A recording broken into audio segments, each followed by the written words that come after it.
welcome to the Easily Excitable podcast. My name is Topham, and with me this week is Andres. Hey man, how's it going? Hey, Topham, I am doing great. I am happy to be here. I'm excited to talk to you. I'm sure we have tons to talk about, so I'm super stoked. Yeah, man, for sure. So, it was recently a big old event in Austin, Texas that you went along to. I didn't manage to make it this year. It was RTX. How was it for you? Let's start with that. Man, RTX is always an exciting event for me. I love conventions. I love volunteering specifically at RTX Mm-hmm. because that's what I do. For the last 2 years, I've been a guardian rather than a guest, which is convenient for me because that means that I actually get to do stuff during the weekend. Meanwhile, Hannah and our friends can go and enjoy the festivities because they don't want to volunteer. Yeah. But no, man, it was a lot of fun for me. I had a great time. I did a lot of walking. I think I clocked in maybe 75,000 steps over the 3 day Nice. weekend. So, Uh-huh. but yeah, Cool. man, it was always a ton of fun. It was less fun because y'all weren't there. I'll say that, but Yeah, but still a ton of fun. yeah, no, there's been a lot going on for us. Yeah. Yeah, so you were a PA. You did a lot of walking around. How was that experience? Were you a PA last year? Oh no, Topham, Topham, you froze. I'm gonna keep this recording going just in case. Are you there? Hey, you're back. There we go. um, the question was, were you a PA last year? Oh, I was a PA last year. Yes, I was. Okay. Last year I was Kyle Taylor's PA, Uh huh. and this Mhm. past year I was Elise Willem's PA, which was Mhm. super wonderful human being. Her and James are both so kind. Awesome. Awesome. As if I'd say like, oh, they were jerks and buttholes. No. No. How was like was the schedule really busy, or was it a we'll get there eventually and we'll do these things? Like, was there things to do like every hour or two, or was it we've got three or four things to do throughout the day and that's it? I for I think for Elise I had maybe like 4 to 5 things a day that were scheduled. Mm-hmm. None of them before 10 o'clock, nothing like that. Mm-hmm. But it was just a matter of making sure that they get to where they needed to go. There was times where it was like, okay, this panel that you're on is over at this time, but then you want to be at this other panel to go, just watch it, and Mm-hmm. it's, you know, we're gonna get there in the last 15 minutes, so I got to find a way to get you there as quickly as possible. Mm-hmm. Um, but it wasn't really like a packed schedule. It's fine. It was easy. Well, I don't want to say it was easier because it really wasn't, but it was just easier having been a second year PA to figure out, okay, this is where I need to be. This is how I can get there quickly. Yeah. Ah, cool, cool. And do you think you'll PA again? Oh, absolutely. I really love doing it. Like, Mm-hmm. I'm terrible at scheduling my own life and like the things that I have to do. But Uh-huh. when it comes to other people, if I know what they have to do and what they want to do, I can list it out in a good schedule and be like, okay, we need to be here, which gives us 10 minutes to get there and 10 minutes to do Mm-hmm. this, blah, blah, blah. I'd love it. I think I'm actually, I'm going to volunteer for our local comic convention, which is called Comic Palooza. I have a Right. friend who works for essentially the organization that puts it together. Uh-huh. And I was like, yeah, man, I've been volunteering as a personal assistant for the past 2 years. He's like, well, we could really use personal assistants. So I might just, talk to the people who do that stuff and let them know that you're going to be applying. And I was like, oh, I'd appreciate that so much. Oh, nice. So yeah. Cool, cool. And yeah, was there anything particularly amusing that happened during the time, like during the weekend? Uh, I mean, there was some things that like, so seeing all the Guardians that I don't get to see the rest of the year, because like people like Derek and just like a couple of different people that I know, Yeah. like Raph and Joey, who's the PA lead. I Mm-hmm. don't get to see them ever, and so it's really awesome to get to see them. But I will tell you, the funniest thing to me was, I do my best to not like be too talky with the um, talent because Yeah. they're doing a job. They're there to um, be at the convention and go to the panels that they're supposed to be at and get do the autograph sessions and all that. And I'm not like, it's going to sound bad. I'm not their friend. I'm Yeah. their, assigned personal assistant. Yep. So I do my best, like on the first date, to just be like, haha, yeah, if you say something to me, I will respond absolutely, and I'll be kind and possibly funny. Probably not funny because I'm lame, but Nah, man. but like it's a big thing, and it can cause a lot of anxiety. Mm-hmm. So on the second day, Elise and we actually started talking, and she was like, so like, what do you like about Rooster Teeth? Because I hadn't really expressed any interest in any one particular thing. She's like, I bet you're like a Ruby fan, and I was like, I mean, I am a Ruby fan, but I really like Funhouse. Funhouse and their RT podcast are the only thing that I really watch, religiously. Yes. And she was like, "What? No, you can't be my PA anymore. I can't have a PA that likes my stuff." And it was really funny. And I told her, I was like, "No, honestly, I like you. I think you're very funny. I watched the Best of Elise YouTube videos, And she was just like, "Andres, no." So it was really funny for her to be like, "You're great, but go away." Oh man, I've put a few of those on, and the one that always makes me laugh is like when they're doing the drunk gameplay, and someone I think it's James asks, "Who's this toilet paper?" and she's like, "That's my toilet paper," Yeah. and I'm just like, "Oh my god!" Every time I'm just like, I'll lose my mind. I told her my favorite video, and it's really a bad video, but it's so funny, is whenever I think Lawrence is on one of the RT related shows. I want to say it was as John Reisinger's show On the Spot, On the spot. and he goes, "Hey, women don't belong in video games," and you just see them pan over to Elise, and she's like, "Woo!" It's just so funny. She was like, "Yeah, that was a pretty terrible joke, but I loved it." Mm-hmm. Fair enough. Cool. Yeah. Did you run into anyone else during the weekend? I did. So I being a PA is like a really important. Not that we are important, but it's an important role, and Yes. it should be taken with certain reverence, and like you should really be good about not running up to every famous person you see and being like, "Oh my god, can I get a picture with you?" Blah blah blah. Like it's fine to do it at certain points, Mm-hmm. but like they don't want to be bothered sometimes, and you should kind of get a feel for the room and understand that. Yeah. But luckily, on Saturday night, I was able. I was one of the last people in the exhibit hall, and I was gonna, start my walk home. And as I'm walking to the exhibit hall, I see Nolan North and Troy Baker, Oh, nice. and I walk past them, and I'm just like, man, I really want to say hello to them and ask for a picture. And I was like, no, I better not. So I keep walking, and I think this is my last chance, possibly ever, to get this opportunity. So I turned around and I was like, hey, listen, I don't want to be an asshole, and I'm a PA, and I understand that you might want your privacy, but it doesn't hurt to ask, would it be okay for me to get a picture with you two? And Troy Baker goes, what? Hell yeah, it'd be okay. And he like grabs me and like they post up on both sides of me. And Nolan North is just laughing. He's like, yeah, I don't know why you think we wouldn't want to take a picture with you guys. You guys are working hard, because he saw that I had my Guardian shirt on. Yeah. And Troy Baker goes, yeah, this guy's the asshole. And he points at Nolan North. And I just could not stop laughing. It was so funny. They have like such good chemistry with each other. And Nolan North just looked at him like, the fuck did you just say? Cool. But yeah.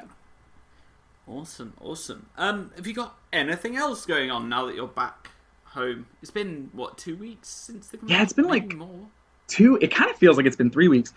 So we went to Probably been RTX. 3 weeks. I think it might have been. We went to RTX and we 2 spent weeks the ago- full week. Oh yeah, 2 weeks ago I was in Jacksonville, so it can't have been. Yeah, 2 that's weeks right. ago. Yeah. So, Oh man, I'm just losing track of dates all the same, time here. Same here, but that also comes from the fact that I do nothing all the time at the moment because I'm just waiting for paperwork. Ah, man, it must be excruciating. Like Rachel was telling me, she's like, yeah, there's just the worst part is there's nothing we can do. We just have to be patient. Yep.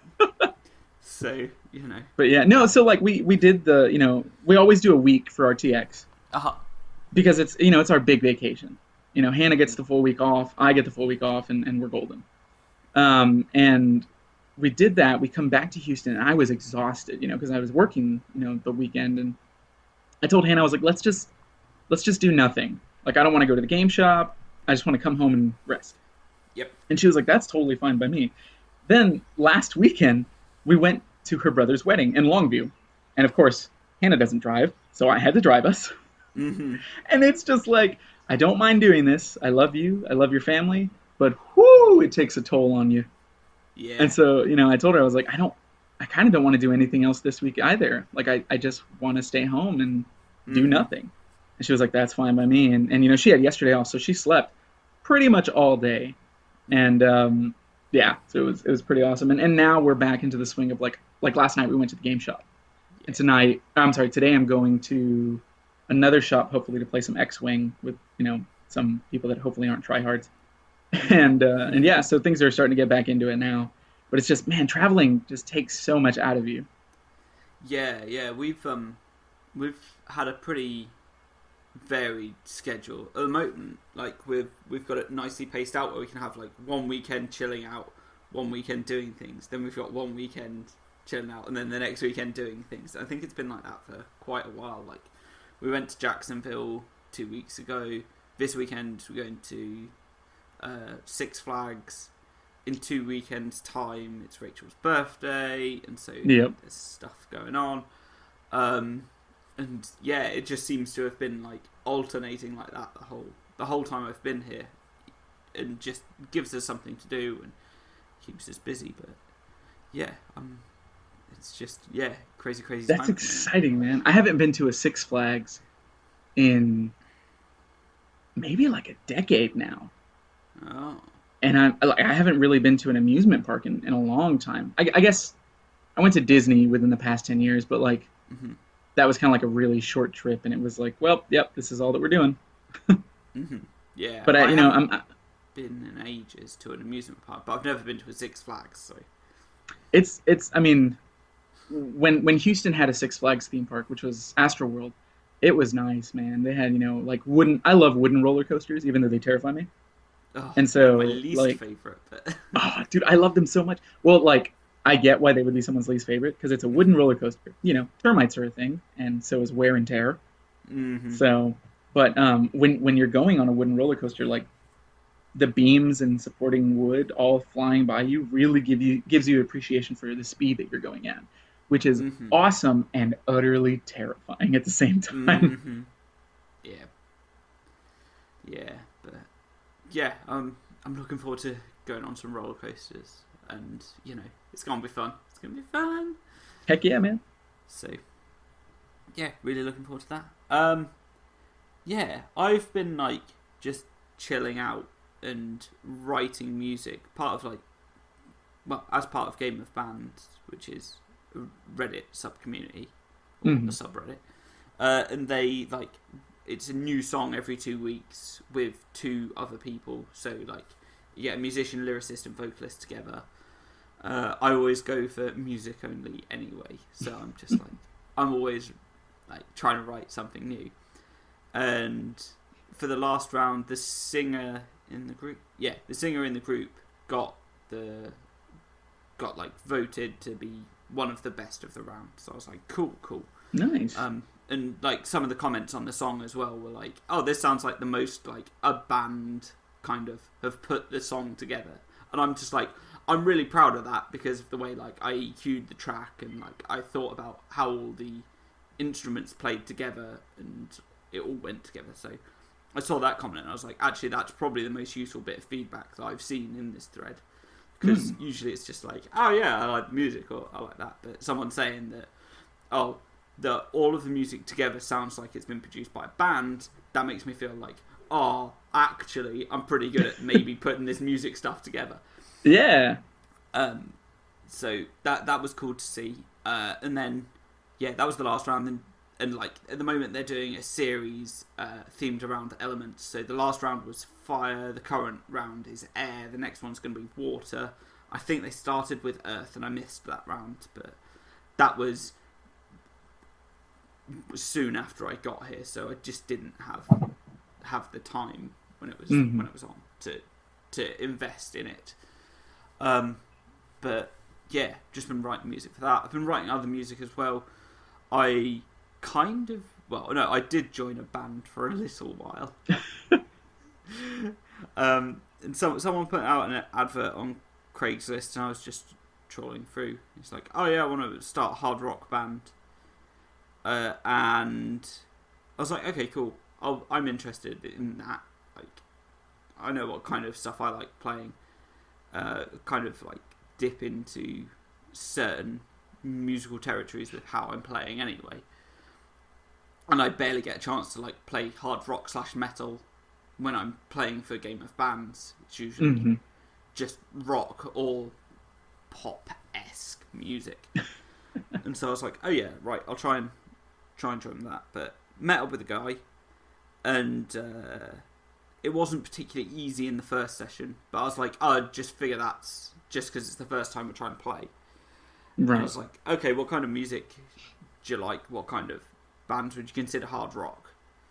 And then he names these bands, and I'm just like, okay, I've heard of like one of the 5 that you named.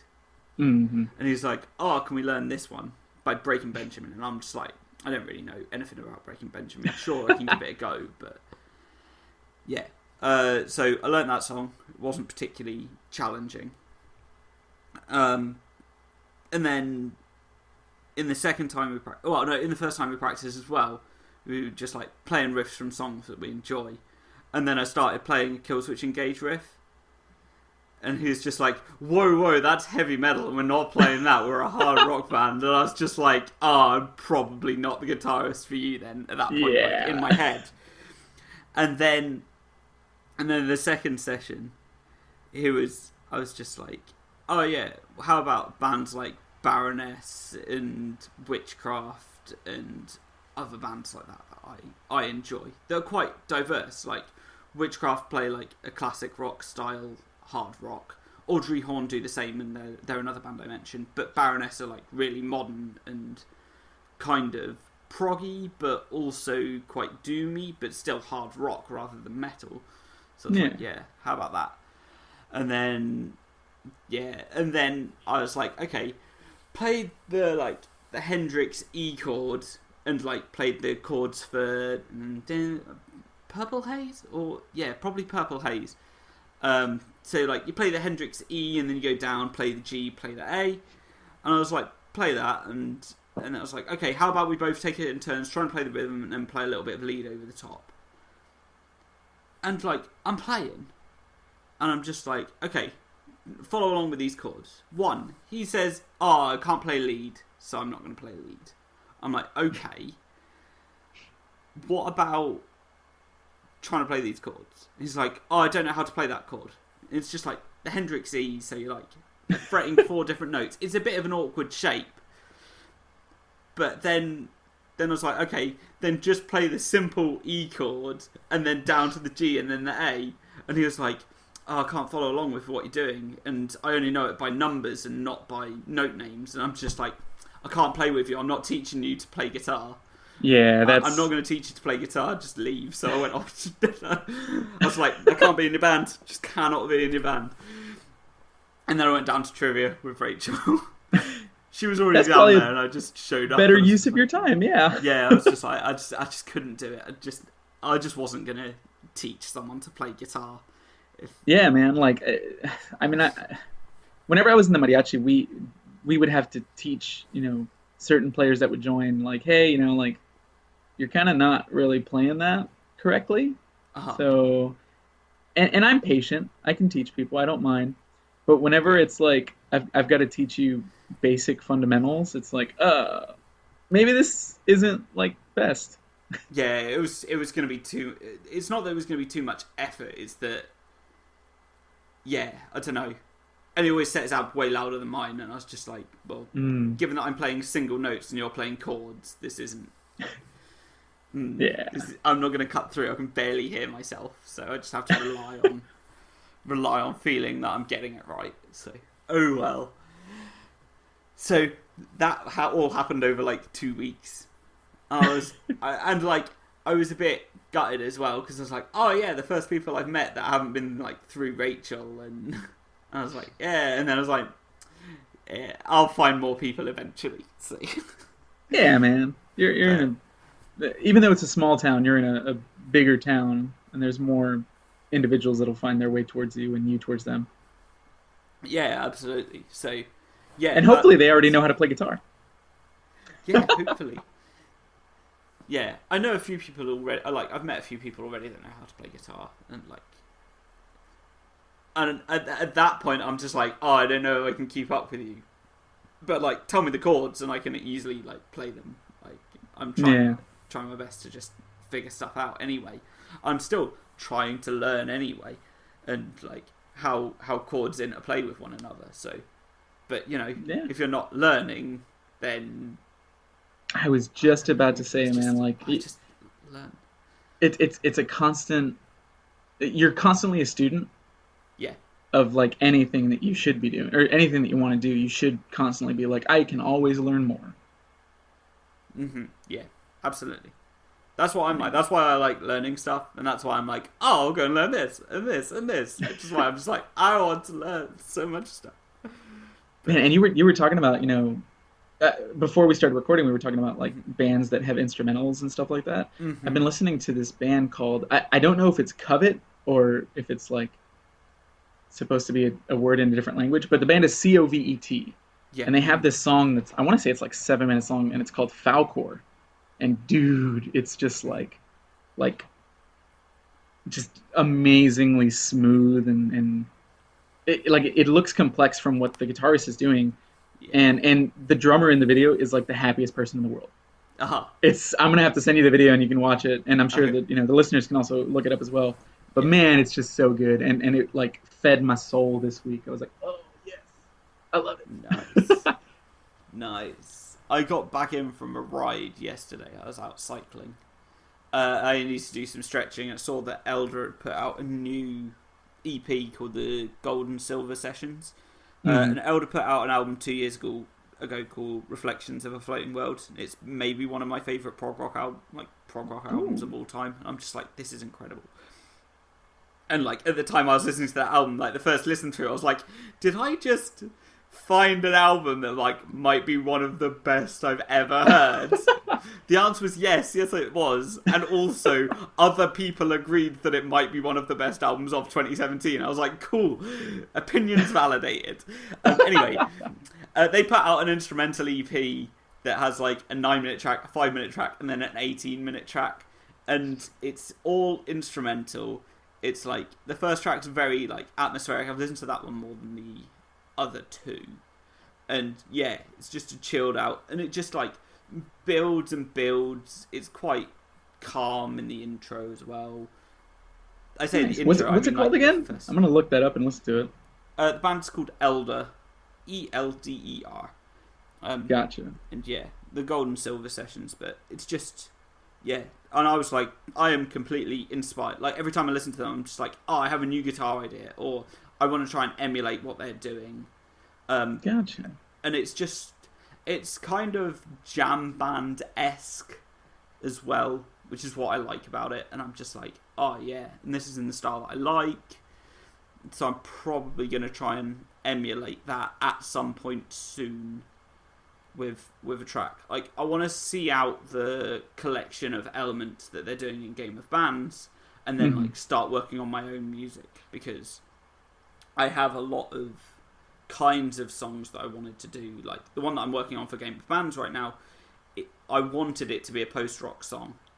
And I have created a post-rock version of the song that I've like let the rest of the band know, but they're like, oh, we'd rather go in the other direction, like for like a chilled out kind of song. I'm just like, okay, I understand that, especially like with the round being air, and we wanted to feel like more spacey and stuff. So I'm just, I was just like, oh, I really wanted to make a post-rock song. So I'm gonna see how that comes out. I'm just waiting for the vocals to come through so I can like put it all together, see how it sounds, and see if I can get it into like a listenable thing, and maybe convince the bandmates that that's the version that we want to go for.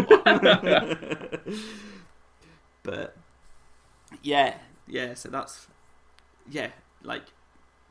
I've just been listening to Elder, and I'm just like, oh, I just want to make a long 12-minute prog rock song that's just like evolves slowly over time, and with some interesting chords, and just try and find that, and then just like play little notes here and there, and it's all about just figuring it out, and just trying to write different kinds of music.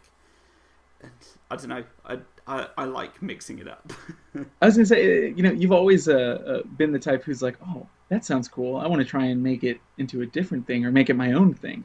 Yeah. And I mean, not to toot your horn too hard, but you always have. You've never ceased to impress me. Oh, Like every thanks. time I listen to your stuff, whether it be on Snapchat or Instagram or anywhere, like it's always like very impressive. I'm like, man, Topham's the guitar player that I want to be like. I mean, I was playing with one of Rachel's friends, Bobo. He came over the other day, and I was like, "Here, play the guitar." And I would consider him a significantly better guitarist than me. And I'm just like, oh, I just want to be better at guitar. So then I like pull out my shred books and like my guitar theory books, and I'm just like, I've got to learn more. I've got to practice. I've got to be better. So like, it's just like those small things, and I'm just like, oh, I'm inspired. I want to get better at doing this thing. But it also helps that I think one of the earliest songs I wrote, and I'm pretty sure I wrote it before I left my parents' house, which puts it in me recording it in 2012 or 2013, is still one of my favourite songs I've recorded. I want to kind of re-record it and mess around with it, but it's kind of post-black metal style. And like, that's not initially what I was going for, but like listening to it back now, I'm just like, oh, I still really like what I came up with back then. But then I've also like created more music recently that I'm also happy with. But for some reason, that track that I made 7 years ago, I'm just like, that was so good. I'm just like, I don't know, but inspiration comes from like weird places. And Yeah, man. I was whenever I was in high school, I played this song that I'd written, and it was just an instrumental, and it was just me and my buddy like just essentially goofing off and playing chords.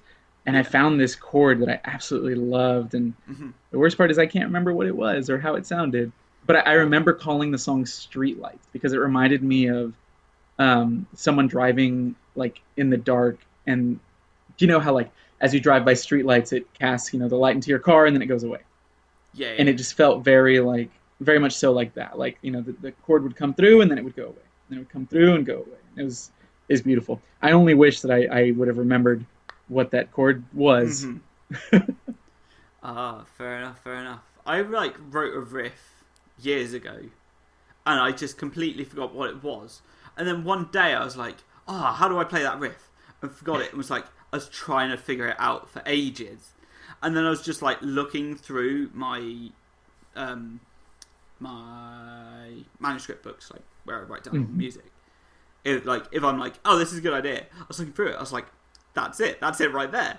And so I'm just like, I've written it down, I've got it. And like, and the last time I like actively thought about that, like I saw it the other day because I've been looking through my books and I was transcribing some stuff.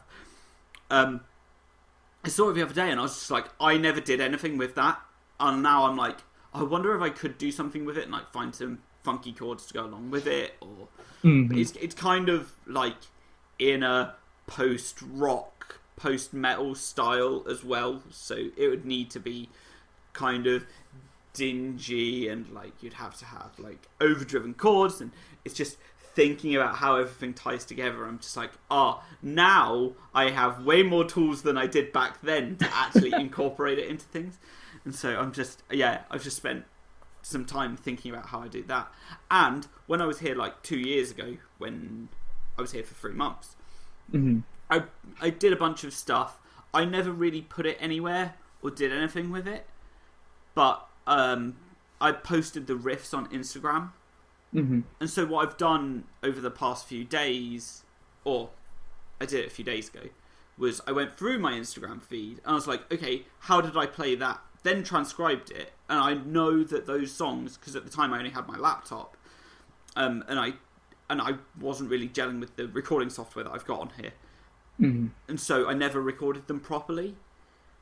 Now that I've got like the capability and the time, I'm going to try and transcribe and get everything off of Instagram that I put on there, like transcribe it, not take it down from Instagram.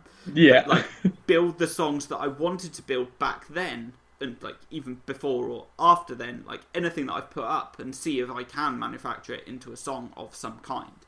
So it's just been a case of, I have the time right now, why don't I spend it like going through what I've put out in the past, like up on Instagram, completely unfinished, unfigured out ideas, and just refine them, make them into something that can be done.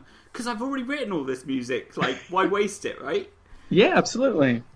And like a few weeks ago, I know it must have been 2 weeks ago, because I came up with the idea for Game of Bands. The riff that I came up with, I shared immediately. That riff's evolved a little bit into the song that's going to be coming out in like a few days. It'll be out by the time this podcast's out. And so that's already changed. But like, I understand where it came from, especially as like it was locked in on Instagram. It's like, it's there on Instagram, you can go and check it out, but it's not what's in the final song. And I'm glad that like I figured out how I wanted to change it. It still has all the same elements, but the timing of the notes didn't fit into the four beats in the bar that I needed for it to fit in. And then like I needed to figure out what would complement it and how it would fit together. But I'm having a proper journey with like spending some time and just thinking about music and how songs are structured.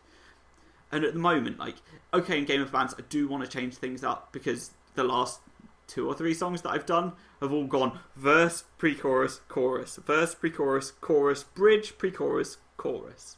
That's it. That's the whole song. And I'm just like, oh, that's really boring, but it is a traditional song structure, and it works. Yeah, but then you're also like, hey, what if we made this into an 18-minute long song that's like an operatic endeavor? Yeah, and then the lyricist will be like, I'm not writing 80 minutes worth of lyrics. So don't worry about it. Put like 3 verses in and I'll fit them in. Yeah. Don't worry with a chorus. Or maybe I'll repeat a chorus like after 3 minutes and then after 15 minutes. Who knows? So, yeah. But, like, I do want to step out of Game of Bands, because that does take a lot of energy, especially with working with other people and, like, having to not give in to their vision as well.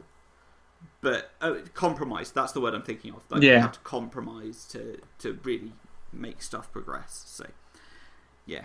But, you know, I spent a lot of time doing that. Anyway, there was one other thing I wanted to talk about as well, and I got very sidetracked because I've been doing a lot of music stuff like that, and I've got a new amp, and that's happened in the last week, so that's also been inspiring. And I've got my ABY pedal. I'm borrowing an amp. There's a guitar over at Rachel's parents' house that I want to borrow as well. Actually, I only want to borrow it because I want to restring it, just as something to do. Yeah. Because, like, I borrowed it when I was over here a year and a half ago, and the strings haven't been changed. I think it's barely been played since I was here, actually. And so I just want to show it some love and attention, really, and just clean it up and get it. Yeah, I totally get that. I did that to one of my guitars recently. Like, I haven't really touched the guitar, and I was like, God, you need a new haircut. I was like, I need to take care of you and like, appreciate you. Mm-hmm. So I was like, I bought new strings. I cleaned the fretboard. I got any dust that was around on the inside, and I was able to get most of it out.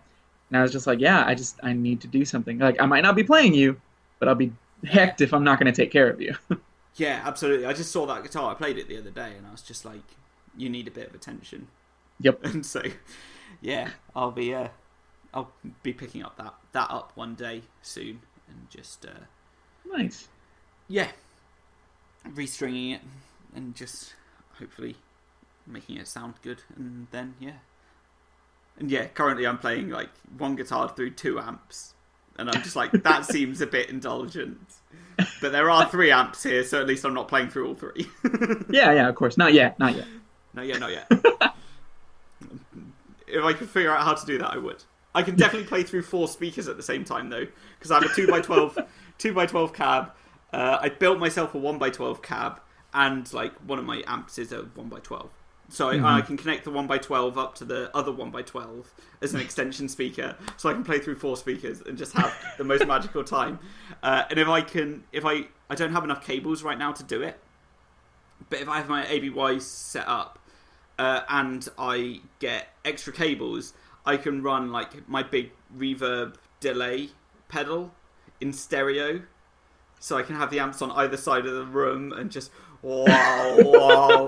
Oh man, I just That'd be don't have the awesome. cables right now. Yeah, if I had the cables, I'd have done it, but I just don't right now. But yeah, I can just position the speakers everywhere because like the 1x12 and the two 1x12s, the 1x12 cab and the 1x12 amp, they can be spread a little bit apart, and then the 2x12 can go on the other side of the room. I can just make it a big soundscape. Oh man, it's exciting, isn't it? I just imagine you as Marty McFly whenever he uses the speaker in the first Back to the Future film. Okay. He just like cranks it up to 11 and he just Uh-huh. freaking blows it up. Yeah, man. So yeah, right. I got distracted from the point I was trying to make. There was one other topic I wanted to talk about, and it was I've been playing The Surge recently, a game you recommended to me. Heck yeah, man. And I started with the wrong class, so yeah. And there's like a simple A/B choice at the very beginning of it. It's like you can play a heavy tank or you can play a fast, agile character. And I was like, I'll play a heavy tank, not just completely forgetting that I prefer the movement in Bloodborne to any of the Dark Souls. Yeah. And the Bloodborne Hunter is just the fastest of the Soulsborne games. And so I was like, okay, I need to go to the other one. So I restarted, essentially caught up to where I was. I played for probably an hour and a half on my first run. And then I was like, no, I want to play the other one. And then I just powered through, and I'm probably at the same point in about 15, 20 minutes. But that's those games. That's those games, isn't it? So I'm just like, I need to play more. How much have you completed that game? I've not. I got, oh geez. Without spoiling too much, I want to say I got through like 1, 2, 3, maybe like, I'm either past 4 bosses or I'm at the 4th boss. Because each stage has like a big baddie that you have to defeat in order to move further. And I'm either at the 4th or I'm like just past that. Okay. On my first run, I got to a point where you turn the power back on to the power plant. Okay. And then I overextended and got killed. And so you go back to the checkpoint, and you have to go through. But now that you've turned the power on, there's like a boss that turns up. Yes. Is that? I guess it's the first boss in the game, right? I guess so. Yeah. Like a big blue robot. Yeah, it's a big walker thing with 2 legs and blades. And like I wasn't expecting it, so I was just like happily running by to try and get anywhere. And yeah, I came up to it and I was just like, "Ooh, I am not ready for this." And that's where I realised that I wanted to be moving quicker and that's where I was like, "Oh yeah, this is the kind of thing." I forget that there's a block button as well, actually. I do too. You know, I've realized. So I'm not a huge fan of the Dark Souls or the Bourne games. I respect them as video games because they're meant to be difficult. They're meant to be kind of how like Castlevania was back in the day, where it's like it's not supremely difficult, but it's going to make you work for it, to beat the game. And like, it's just trial and error. But with the Surge, for whatever reason, I really, really fell in love with it. And I have moments where I'm like, man, I want to play this game for a week straight, and then I put it down. But I always come back to it because it's so much fun. But when using the fast rig, the agility rig essentially, you forget that there's a block button because you almost never have to use it because you're always able to juke out of the way of anything, or you're attacking so quick that you stagger your opponents and their attack is kind of like nullified. Yeah. But yeah, like and for the bosses, some of them the block button doesn't do anything either. Like if you try and block their attack, you might block it, but then you're staggered. And it's just like, great, now they have a second attack that's coming in that I'm going to get just absolutely rocked for.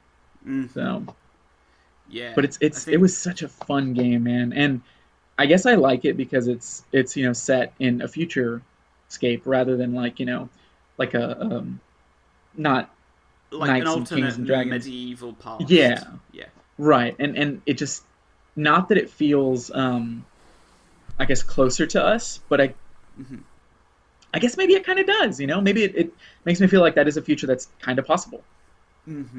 And that just made me terrified. Yeah, it's really interesting, but like it tells its story, I think, so far from what I've seen, in the same way that Dark Souls tells its story through the environment, and Hmm. there are like people around, not people around in the world.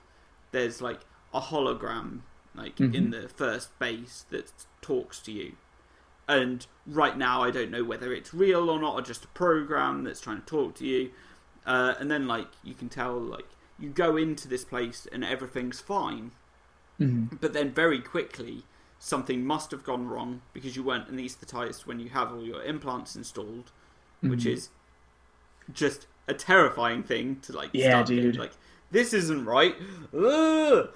And then, like, and then you wake up and the world's just been annihilated, and you're just like, well, what's gone on here? So I'm fascinated to see where the story goes and like what story it's trying to tell. And yeah, it seems real interesting. Yeah, man. It was like, so, there's guards in the beginning whenever you get out of the train. I don't want to give away too much because Yes. the introduction is even like whenever I first played it, it tells you to look around and you look around and you see something really cool about your character. Is what I'll say. And you know you see these security guards who are obviously human. They're not the weird, I guess, zombie people yet. They're not really Yeah. zombies. They're like they've been taken over by a program or something of the like. I don't even Yeah. I haven't even beaten myself, so I don't know the story entirely. Yeah. But from what I've gathered, that's what's going on. And as you progress in the game, you do find security guards, um, but like they want nothing to do with you most of the time. Mm-hmm. So like once you finally defeat that boss in the next area, like almost at the beginning, you're like, oh, there's security guards there, but they're not attacking you, so they're just like, hey, stay back. This is a private area. You're not allowed to be here. Go take care of Mm. yourself and fend for yourself. And you Right. can you can try to attack them, but they will rock your world. Yeah. So, but it's a fun game, man, and I love it. And you learn new things, like you said, just like in the Souls games. You learn new things as you continue to move along in the story, and it's all via the surroundings. Like you can find they're not holotapes, but I call everything a holotape Yeah. of There's people who audio are like, logs around. yeah, that's what it is, audio logs. Yeah. And people are just like, man, I don't know what happened, but this is the story, and it collects the stories and it puts them into like a puzzle piece type thing. You'll Mm-hmm. have part one, part two, maybe you're missing part three, maybe you're missing part four, but you'll also have part five, Mm-hmm. and it's really interesting to hear the lives of these people pre whatever happened, pre the surge, I guess is what they call it, and Yeah. then during and then post the surge, which is I guess technically still the during. So it's like pre the surge and then during the surge as you're going along. Yeah. Ah. Did you? There was some news during the week about Surge 2 gameplay, and like some people have had hands on with it, and they're saying that it feels better than the original. I'm just like, well, colour me interested. Yeah, because the original one is so well done, man. Especially if you have that agility rig, like moving is so fluid, and locking onto to targets is super useful. Because like I'm a hack and slash kind of guy, but with the surge, I've learned to be like, okay, I got to time some attacks. I've got to make sure that I'm using the right attack. And for anyone who hasn't played it, you can attack specific body parts, and the Yeah. body parts might have armor, and maybe you want the metal from that armor, or maybe you want their weapon. So if you want their weapon, you have to cut their arm off in order to take it from them. If you want a piece of armor that they have, you have to cut that specific limb off, including the head, uh, to get that armor. Yeah.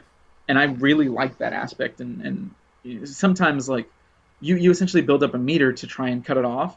And there Mm-hmm. are not I don't know if they're called augmentations, but it's essentially like it helps you to generate more, I guess, stamina in order to cut that limb off or Yeah. generate it faster. There's like implants for That's what they are. Yeah. yeah, and you have like your stamina and you have your energy as well, like your weapon Hmm. energy. And like when your weapon energy is over a certain threshold, and you've done enough damage to a certain body part, you can do a finishing move to like sever limbs and stuff like that, Right. and then gain those parts. But you can also like the first thing the game teaches you is that the weapon that you have initially, you do essentially no damage against armored body parts, so you should Yep. target unarmored body parts to start.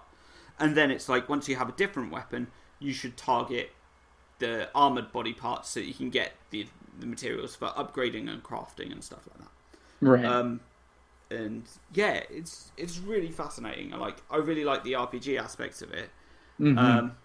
I haven't spent enough time with like the agile frame to get used to it, considering I spent a lot of the time I've played so far with the heavy frame, and I wasn't getting the movement that I wanted. But like, Yeah. as you build it up as well, like the legs, the perks on the leg armor are that you use less stamina when you're dashing and stuff like that.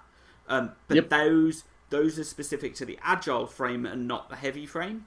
Yep. And now that I've realised that, I'm just like, oh, actually, I really should have gone on the faster frame first. Anyway. But I didn't know what I was getting into. So now that I'm putting the pieces together, I'm looking forward to it. Actually, I'll try my best to capture that as footage for this podcast. So people will probably be watching Surge gameplay if they're watching this on YouTube. Nice. So I'll try my best to do that. But we'll see. So yeah. Anything else you've been playing or enjoying recently? I mean, I'm typically, or typical me, I always have a new board game to play. I've recently there's a new Star Wars board game by Fantasy Flight Games called Outer Rim. And it's like you playing as a bounty hunter or just one of the like famous pilots in the Star Wars universe. So you have like Lando Calrissian, Han Solo. Oh my gosh, I forget the name of the lady from Rogue One, but her. You have a couple of different people as well, and like Boba Fett, and it's I don't know if you've ever seen or played the Firefly board game, but it's all about getting a mission, picking up cargo, and then delivering it to a different place. Oh, I have played the Firefly board game. Oh, nice. I've played it once though, and I think I won that game, but that's because I'm strategic and sneaky. So yeah, and so like Outer Rim is a lot like the Firefly board game, except it's significantly shorter. Mm-hmm. So the Firefly board game, on the box it says like an hour and a half. It takes like 2 to 3 hours. Yeah, set 3 hours aside. Yeah, if you're gonna play it. Because and I mean, like you have fun during those 3 hours, and you're able to like plan things and think like, okay, how can I succeed in this mission that we have? Mm-hmm. But in Outer Rim, it's 4 players, which I think Firefly is as well. You can have expansions though, which add more players. But in Outer Rim, it's all about getting the most reputation, I guess. Mm-hmm. And once the first person reaches 10, the game ends. And whoever reaches 10 first is the one who gets it. And you get that reputation by like completing specific missions for like, you have Jabba the Hutt, you have the Empire, you have the Rebellion, and these factions, they can either be neutral towards you, or they can like you, or they can really dislike you. Mm-hmm. So it's a fun game. I think it's sold out right now on the Fantasy Flight website. I got really lucky and fortunate and was able to get a copy.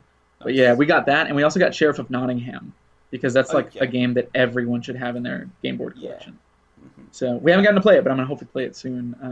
And like I said, I've really been getting into X-Wing, which is the miniatures game that uses the famous ships from the Star Wars universe, and you battle with other pilots and squadrons. Yeah. And I'm probably terrible at it, but we'll find that out later today. Nice. So yeah, that's basically all that's been going on with us. Fair enough. I've just been getting into Sky Factory 4 again. I know it came out a while ago, but yeah, I'm getting into it. I'm having fun with it. Achievement Hunter have just started playing it, so I'm like, their Let's Plays just come out of it. So we watched that yesterday, and it was really enjoyable. But they're like doing some things a bit backwards, not the way I would do them.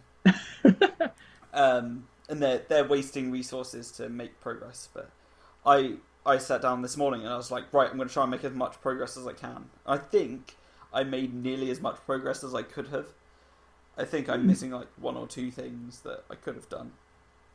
And things that I just wasn't keeping track of. Like, I should have done a bit of farming. I should have created some farmland and planted some wheat and stuff like that. But, easy stuff that should have been done. Oh well. And that won't take me even 2 minutes to do when I get back into the game. Because I need to, make a hoe, put a dirt block down, hoe the dirt, put the wheat seeds into it, and then bone meal it until it's grown. And then I've got exactly what I needed to make to get to the point I wanted to get to. So, yeah, I was so close to getting it done, and I was just like, I don't know what I'm doing. But I needed time away because I've only just thought of, I can use bone meal to grow it quickly, and that's what I need to do. It's just a mess, but oh well. Things are, just generally going all right, but yeah, like I said, most of my time spent thinking and playing music and watching pro wrestling at the moment, but I don't want to get into that again. There's so much going on, and I'm just like, I'm enthralled and captivated, but oh well. Cool. Well, Andres, where can we find you across the internet? You can find me at Xcalante, pretty much anywhere that the internet is alive. Wicked. I can be found across the internet at Destroy Topham or Etherfar. That's YTHAFAR. That's on Instagram, SoundCloud, and Twitter, and my own website, which is etherfar.com. And I post a journal every day. The day this is coming out, I'm going to take a random guess and think that it will be like day 2036 or 2037. Nice. So, I've been writing daily journals for quite a while now. And yeah, that's about it. So yeah, thank you very much for joining me this week. Thank you for having me, sir. I'm always happy to be on the show. It's alright. And thank you everyone for listening. Have an exciting week. Goodbye. Adios, friends.